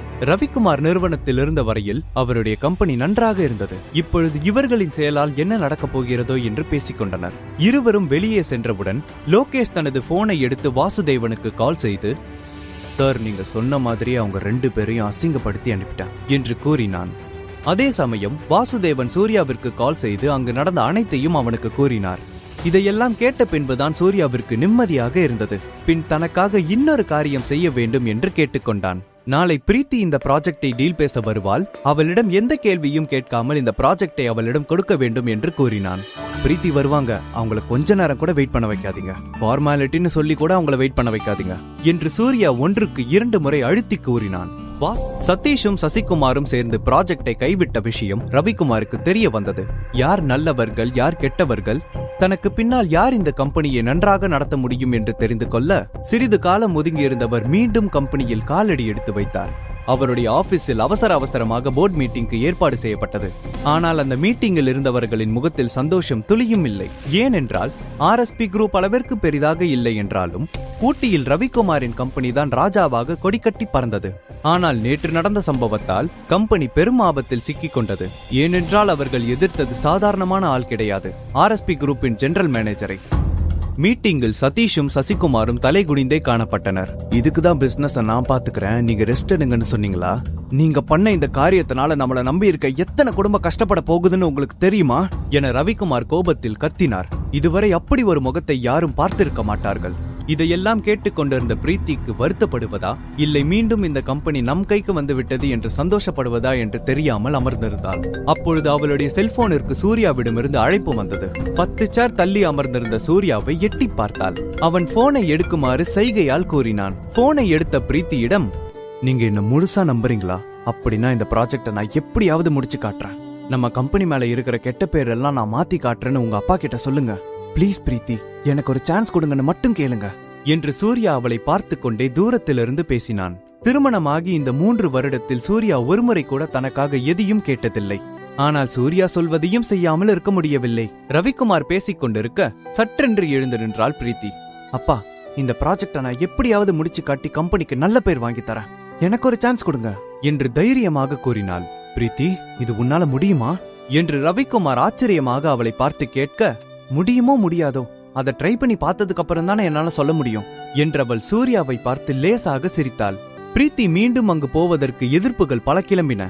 நான் முடிவு பண்ணிட்டேன், நீ நாளைக்கு காலையிலேயே அங்க போகலாம். இவங்க 2 பேரும் பண்ணி வச்ச காரியத்தை நீதான் சரி செய்யணும் என்று ரவிக்குமார் கூற, அடுத்த நொடியே, பட் எனக்கு ஒரு கண்டிஷன் இருக்கு. நான் இந்த ப்ராஜெக்டை நல்லபடியா பேசி முடிச்சிட்டு வந்துட்டா என்கிட்ட இருந்து வாங்கின அந்த இன்ஜினியரிங் டீம் திரும்ப என் கைக்கே வந்துடணும் என்று பிரீத்தி திமிராக சதீஷை பார்த்து பேசினாள். ஒவ்வொருவர்களும் ஒவ்வொரு விதமான யோசனைகளை வைத்திருந்தனர். சசிகுமாரின் குடும்பத்தை தவிர அங்கிருந்த அனைவரும் பிரீத்தியின் மீது நம்பிக்கை வைத்திருந்தார்கள். அன்று மதியமே சூர்யாவை அழைத்துக் கொண்டு RSP டூரிசம் கம்பெனிக்கு சென்றாள். மனதில் பயம் இருந்தாலும் அதை அவள் வெளிக்காட்டிக் கொள்ளவில்லை. கண்களில் பயத்துடன் லோகேஷின் ஆபீஸுள்ளே நுழைந்தாள். நேற்று நடந்ததைப் போலவே இன்றும் நடந்து விடுமோ என்ற பயத்திலேயே லோகேஷ் முன் அமர்ந்தாள். 15 நிமிடத்திற்கு பின் லோகேஷின் அறையிலிருந்து பேயடித்தது போல வெளியே வந்தாள். அவள் கண்ணை அவளால் நம்பவே முடியவில்லை. கண்டிப்பாக இது கனவாகத்தான் இருக்கும் என்று பல முறை தன்னை கிள்ளி பார்த்து கொண்டாள். RSP டூரிசம் ப்ராஜெக்ட் ரவிக்குமாரின் கம்பெனிக்கு கொடுக்கப்பட்டது. பிரீத்தி உடனே காரில் ஏறி சூர்யாவுடன் தனது ஆபீஸிற்கு விரைந்தாள். பின் ஆபீஸிற்கு வந்த பிரீத்தி யாரிடமும் பேசாமல் நேராக அவளுடைய கேபினுக்கு சென்று அமர்ந்தாள். பிரீத்தி எதுவும் பேசாமல் நேராக கேபினுக்கு சென்றதை பார்த்த அனைவரும் கண்டிப்பாக அங்கு ஏதோ நடந்திருக்கிறது, இந்த முறையும் அந்த ப்ராஜெக்ட் நம் கைக்கு வரவில்லை என்று நினைத்தனர். பின் அனைவரும் அங்கு என்ன நடந்தது என்று தெரிந்து கொள்வதற்காக காத்திருக்கிறார்கள் என்று சூர்யா சொன்னதும் பிரீத்தி மெதுவாக மீட்டிங் ரூமிற்கு சென்றாள். தன் முன்னே இருந்த ஃபைலை திறந்த பிரீத்தி, இந்த ப்ராஜெக்ட் இப்ப நம்மளோட கம்பெனிக்கு தான் கிடைச்சிருக்கு. இந்த ஒரு ப்ராஜெக்ட் மட்டும் கிடையாது, அவங்க பண்ண போற எல்லா ப்ராஜெக்ட்டுமே நம்ம கம்பெனி தான் பாத்துக்க போகுது என்று பிரீத்தி கூற, அங்கிருந்த அனைவரும் அதிர்ச்சியில் சிலை போல உறைந்து நின்றனர். ஆனால் சதீஷ் மட்டும் அதை நம்பாமல் அந்த ஃபைலை புரட்டி பார்த்து கொண்டே இருந்தான். கண்டிப்பா இவளால இத பண்ணிருக்க முடியாது, கண்டிப்பா இவ பின்னாடி யாரோ இருக்காங்க, இல்லனா இவ ஏதோ பண்ணிருக்கா. தன்னால் முடியாததை பிரீத்தி செய்து காட்டி விட்டதை நினைத்து ஆதங்கத்தில் கத்தினான் சதீஷ். எப்படி இவளால முடிஞ்சது, இவளுக்கு பின்னாடி யார் இருக்கா என்று குழப்பத்துடன் சதீஷ் இருக்க, யாரோ கதவை திறக்கும் சத்தம் கேட்க சூர்யா கூலாக உள்ளே வந்தான். சதீஷ் பிரீத்தியை பார்த்து, இந்த ப்ராஜெக்ட்காக நீ எந்த எல்லை வேணாலும் தாண்டி இருப்ப, ஒரு பொண்ணா இருக்கிறத விட உன்கிட்ட வேற என்ன திறமை இருக்கு, கண்டிப்பா உன் அழக காட்டிதான் மயக்கிருப்ப என்று பிரீத்தியை அசிங்கமாக பேசினான். இதை கேட்ட பிரீத்தி மனமுடைந்து போனாள். இது கூலாக வந்த சூர்யாவிற்கு கோபத்தை ஏற்படுத்தியது. அவன் தனது கைகளை முறுக்கினான். தன்னுடைய மகளை அனைவருக்கு முன்பும் சதீஷ் இப்படி கீழ்த்தனமாக பேசுவதை கேட்ட ரவிக்குமாருக்கு கோபம் தலைக்கு ஏறியது. என்ன தைரியம் இருந்தா என் முன்னாடியே என் பொண்ணை பத்தி தப்பா பேசுவ என்று ரவிக்குமார் சதீஷை கொலை செய்யும் அளவிற்கு கோபம் வந்தது. அப்பொழுது சதீஷின் கன்னத்தில் ஒரு கை ஓங்கி அறைய அங்கிருந்த அனைவரும் அமைதியானார்கள். சூர்யா என்று பிரீத்தியின் சத்தம் கேட்க அனைவரும் சூர்யா இருந்த பக்கம் திரும்பி பார்த்தார்கள். ஆனால் சூர்யா ஓங்கி அடித்ததில் கண்கள் கலங்கி போய் இருந்த சதீஷுக்கு சூர்யா நின்று கொண்டிருந்ததே தெரியவில்லை. இந்த தடவை அறையோட விடுறேன், அடுத்த தடவை பிரீத்தியை ஏதாவது செய்யணும்னு நினைச்ச இதை விட பெருசா இருக்கும், ஜாக்கிரதை என சதீஷை எச்சரித்தான் சூர்யா. அவன் கோபப்பட்டு இதுவரை அங்கிருந்த யாருமே பார்த்ததில்லை. இன்று அவனுடைய குரல் சதீஷின் மனதில் சற்று பயத்தை ஏற்படுத்தியது. வேகமாக பிரீத்தியின் கையை பிடித்து வெளியே இழுத்துச் சென்றான். சூர்யா தன் கையை பிடித்து இழுத்துச் செல்வதை அவள் தடுத்து நிறுத்தவே இல்லை. யாராவது தன்னை காப்பாற்ற மாட்டார்களா என்று நினைத்துக் கொண்டிருந்த பொழுது சூர்யா சட்டென்று உள்ளே வந்தது அவளுக்கு சந்தோஷமாக இருந்தது. அவன் பின்னால் ஒரு பூனைக்குட்டி போல சென்றாள். ஆபீஸ் வெளியே வந்த பிரீத்தி சூர்யாவின் கையை சட்டென்று உதறிவிட்டாள். நீங்க யாரு? இந்த 3 வருஷத்துல பார்த்த சூர்யா நீங்க இல்ல, ஏதோ உங்ககிட்ட புதுசா இருக்கு. இந்த ப்ராஜெக்ட்ல உங்களுக்கு ஏதோ கனெக்ஷன் இருக்குன்னு மட்டும் எனக்கு நல்லா புரியுது. எப்படி இதெல்லாம் பண்ணீங்க? எனக்கு இப்பவே தெரிஞ்சாகணும் என்று பிரீத்தி தன்னுடைய கைகளை கட்டிக்கொண்டு சூர்யா முன் ஒரு குழந்தை அடம்பிடிப்பது போல அங்கிருந்து நகராமல் நின்றாள். ஒரு நிமிடம் அப்படியே அவளை பார்த்தபடியே நின்றான் சூர்யா.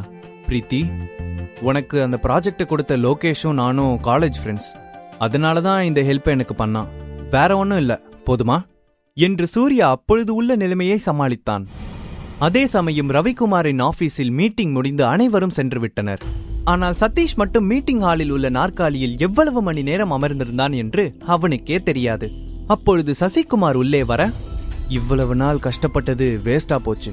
அந்த ப்ராஜெக்ட் நம்ம கைக்கு வர சமயத்துல இந்த பிரீத்தி இப்படி பண்ணிட்டா. இப்போ அந்த இன்ஜினியரிங் டீமும் நம்ம கையை விட்டு போயிடுச்சு.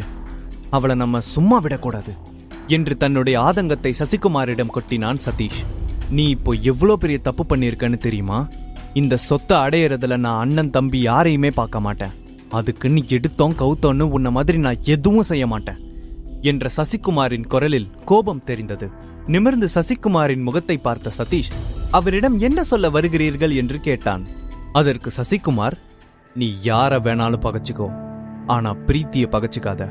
பிரீத்தி தான் நம்மளுடைய ஆயுதம். ரவிக்குமாருக்கு பிரீத்தி எவ்வளவு முக்கியம்னு உனக்கு நல்லா தெரியும்.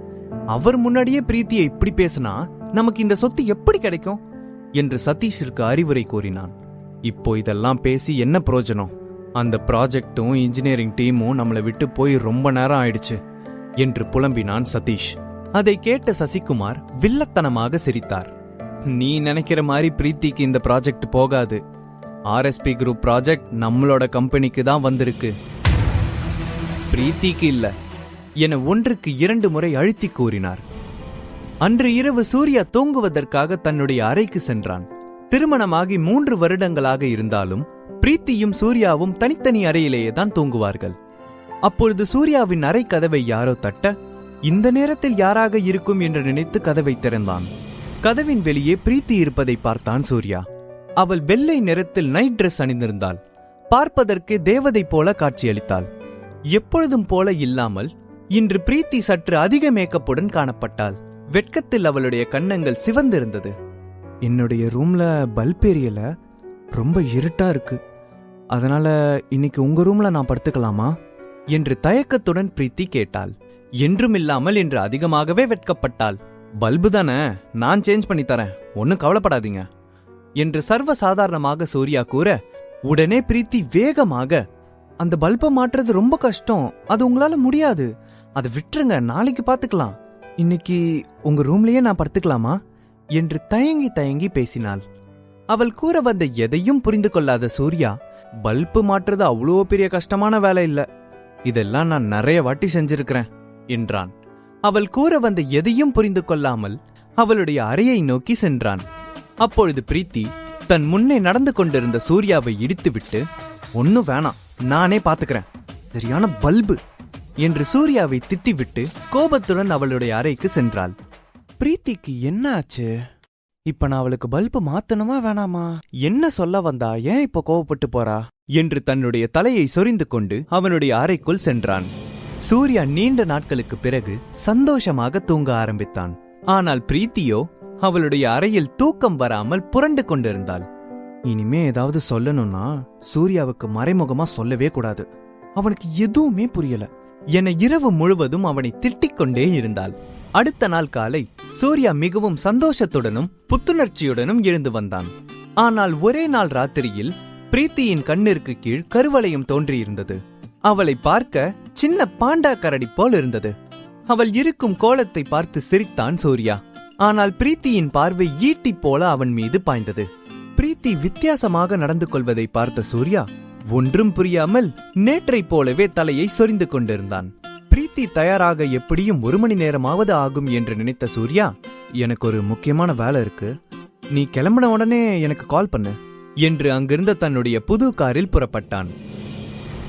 ஊட்டியில் ஹோட்டலில் தங்கியிருந்த வாசுதேவன் ரூமிற்கு சென்றான் சூர்யா. வாசுதேவனிடம் RSP டூரிசம் பிசினஸ் எப்படி போய்கொண்டிருக்கிறது என்று விசாரித்து தெரிந்து கொண்டான். பின் அவன் கையில் இருந்த கார் சாவியை வாசுதேவனிடம் ஒப்படைத்துவிட்டு, நான் கேட்கிற வரைக்கும் நீங்களே வச்சுக்கோங்க என்று சொன்னான். சூர்யா கிளம்புவதற்கு தயாராகி கொண்டிருக்கும் பொழுது அவனிடம் முக்கியமான சில விஷயத்தை கூற வேண்டும் என்று வாசுதேவன் சொன்னார். என்ன சொல்றதா இருந்தாலும் கொஞ்சம் சீக்கிரம் சொல்லுங்க வீட்ல பிரீத்தி எனக்காக காத்துட்டு இருப்பா. ஒருவேளை பிரீத்தியிடம் ஒப்படைக்கப்பட்ட அந்த ப்ராஜெக்டில் எதுவும் சிக்கலாக இருக்குமோ என்ற யோசனையில் வாசுதேவனின் வாயிலிருந்து வரும் வார்த்தைக்காக காத்திருந்தான். உன்னை 2 பேர் ஃபாலோ பண்ணிட்டு இருக்காங்க. ஒன்னு ராமலிங்கம் ஆளு, இன்னொன்னு சக்கரவர்த்தி அனுப்பியிருக்க கோஸ்ட் சர்வெண்ட். ராமலிங்கம் கண்டிப்பாக இது செய்யக்கூடிய ஆள்தான் என்று சூர்யாவிற்கு நன்றாக தெரியும். ஆனால் கோஸ்ட் சர்வெண்ட் என்று வாசுதேவன் உச்சரித்தது அவனுக்கு ஆச்சரியமாக இருந்தது. அதுவும் சக்கரவர்த்தி எதற்காக கோஸ்ட் சர்வெண்ட் அனுப்பியிருக்கிறார் என்று குழப்பமாக இருந்தது. நிச்சயமாக நல்லதற்காக இருக்காது என்று நினைத்தான். சக்கரவர்த்தியின் இந்த செயலுக்கு பின்னால் ஏதாவது ஒரு விஷயம் கண்டிப்பாக இருக்கும் என்று நினைத்தான். இந்த விஷயத்தை கேள்விப்பட்டதிலிருந்து அவன் மனதில் பல கேள்விகள் உருவாகத் தொடங்கியது. வீட்டு வாசலில் ஆபீஸ் செல்வதற்காக காத்திருந்தாள் பிரீத்தி. எப்பொழுதும் போல ரவிக்குமாரின் பழைய காரில் ஏற்றிக்கொண்டு ஆபீஸுக்கு அழைத்துச் சென்றான் சூர்யா. வீட்டிலிருந்து ஆபீஸ் வரும் வழியில் கூட பிரீத்தி எதுவும் பேசாததால், இன்னும் என் மேல கோவமா தான் இருக்கீங்களா? எதற்கு கோவப்படுகிறாள் என்று புரியாமல் கேட்டான் சூர்யா. நான் ஏன் உங்க மேல கோவமா இருக்க போறேன்? கோவப்படுற அளவுக்கு உங்களுக்கும் எனக்கும் நடுவுல என்ன இருக்கு என்று கண்களை உருட்டிக்கொண்டு விட்டால் அடித்து விடுவாள் போல அவனை பார்த்து பேசினாள். எப்பா, செம்ம கோவத்துல தான் இருக்காங்க. இந்த பொண்ணுங்க மனசுல என்ன இருக்குன்னு புரிஞ்சுக்கவே முடியல. பேசாம வாயை மூடிட்டு அமைதியா இருந்துருவோம் என்று சூர்யா முணுமுணுத்தபடியே காரை ஓட்டி ஆபீஸுக்கு வந்தடைந்தான்.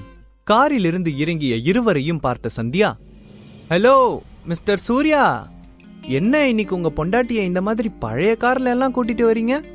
என்ன அந்த காருக்கு ரெண்டல் கொடுத்தே நாக்கு தள்ளிருச்சா? இன்னைக்கு காலையிலேயே ஆரம்பிச்சிட்டா என்பது போல பெருமூச்சு விட்டு திரும்பி பார்த்தான் சூர்யா. எங்கிருந்துதான் இப்படி எல்லாம் வருகிறார்களோ என்பதை போல இருந்தது அவனுடைய செயல். அன்னைக்கு அடி வாங்கின காயம் இன்னும் கண்ணத்திலே இருக்கு போலையே என்று பிரீத்தி மேலிருந்து கீழ் வரை அவளை நோட்டமிட்டபடி நக்கலாக பேசினாள். அன்று அனைவரின் முன்னிலையில் இதே இடத்தில் பிரீத்தியிடம் அவள் அறை வாங்கியது சந்தியாவிற்கு ஞாபகம் வந்தது. பிரீத்தி மறுபடியும் அதை ஞாபகப்படுத்தியது அவளுக்கு கடுப்பாக இருந்தது. ஆனால் அதையெல்லாம் மறைத்துக்கொண்டு சிரித்த முகத்துடன் பிரீத்தியை பார்த்து, என்ன பிரீத்தி, ரொம்ப சந்தோஷமா மெதப்பல இருக்க போல, உனக்கு விஷயமே தெரியாதா? அந்த ஆர்எஸ்பி குரூப் ப்ராஜெக்ட்ல இருந்து உன்னை சீக்கிரம் தூக்க போறாங்க, அது உனக்கு தெரியாதா?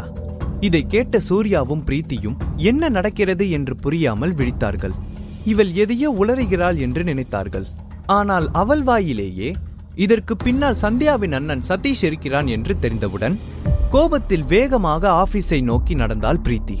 என்ன செய்தாலும் இவர்கள் பிரீத்தியை ஏதாவது செய்து கொண்டிருப்பார்கள் என்று நினைத்து சூர்யாவிற்கு ஆத்திரம் வந்தது. இந்த ப்ராஜெக்டை சூர்யா நினைத்தால் எப்படி வேண்டுமானாலும் மாற்றலாம். முழு கதையையும் கேட்டு மகிழ பாக்கெட் FM ஆப்பை டவுன்லோட் செய்யுங்கள். லிங்க் டிஸ்கிரிப்ஷனில் கொடுக்கப்பட்டுள்ளது.